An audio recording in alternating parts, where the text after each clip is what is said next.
Well, we didn't end up getting the snow like they said we would, but it's still cold, and it is snowing now.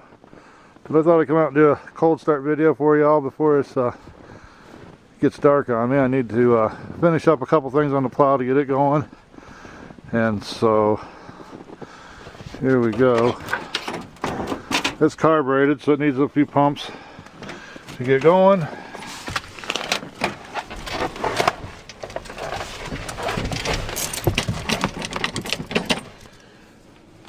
That should set the choke. It is a carburetor truck. Neutral.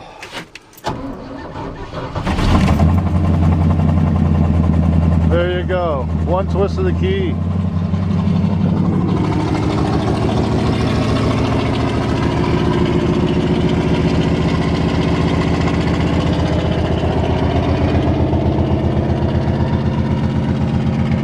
Sounds pretty good.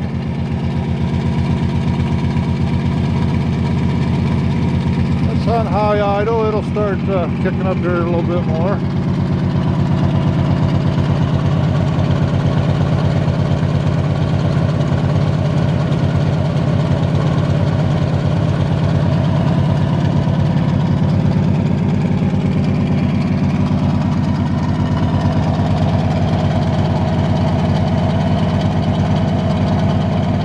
Not a bad sound for cheap headers and old turbo mufflers I had laying around.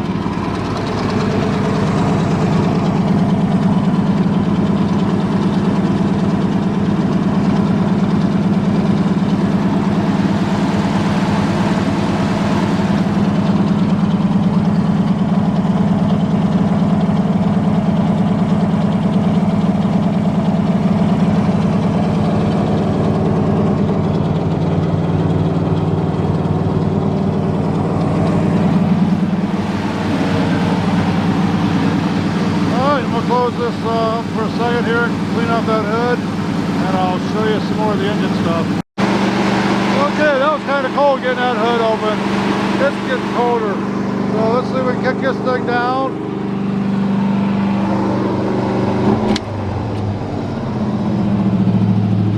There we go. Still got that mellow sound.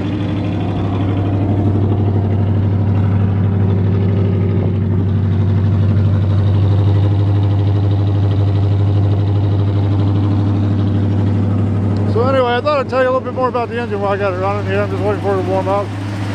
What I've got is a 283 out of a 66 Chevy Suburban. All stock in the bottom end. I do have a Crower cam in it. It's what they call a Stage 3 Street Beast hydraulic. It's around, it's a split pattern with like 465 lift intake, about 470 on the exhaust, along with about 265 duration on intake and about 272 I think on the exhaust. So I'm running that. I do just have regular lifters on it right now. A lot of times I'll use road lifters though. And other than that, it's running one of the old Holly. Street Dominator 2. Pattern after the LP1 intake is a 70 Camaro.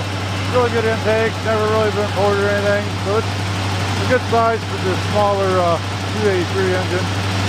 The carburetor is of course an AFB 625. It's kind of hard to beat an AFB in my opinion. And the air cleaner, a cheap tip for you guys for a tall 3-inch, 14-inch diameter element, is the early 80s Grand Prix-ish cars with the diesel. The Oldsmobile 350 diesel had that 3-inch by 14-inch element. So you can look out a part number for that and get them fairly cheap at any parts store most of the time. So let's see, we got the AFB carburetor, Street Dominator 2 intake from Holly. And then I've got the 305 heads. Now, I was telling you a little bit about those yesterday with the smaller chamber, they give you the higher compression. The other thing I forgot to mention was that they do have bigger valves on the intake side. Now the exhaust on both sets would be a 150. The original 283 was around a 175, 176, and then The 305 head gives you a 184. Now you can't really go at 196 with a smaller bore than 283, so the 184 head gives you a bigger valve without the expense also of changing out an older one, and plus you get the front mount accessory bolt holes. So there you go, that's a little bit more about the combination for a good running 283. I know it's right around 10 to 1 compression. I've got a horsepower calculator on the internet I found where it'll take your cubic inch replacement, your compression ratio, and your peak horsepower RPM of the cam. And in this case it shows I make around 290 horsepower. So that's still more than what the original 350 would have had in this truck. Maybe a little bit less than the torque just from having less cubic inches. But with the low gears, it winds up, and it winds up pretty quick. So it's a fun truck to drive, and if you really wanted to build a low budget 283 engine and just put in something to make it run, and you got it sitting around in the junk pile, then there you go. Cheap, easy combination for you. All right, thanks again.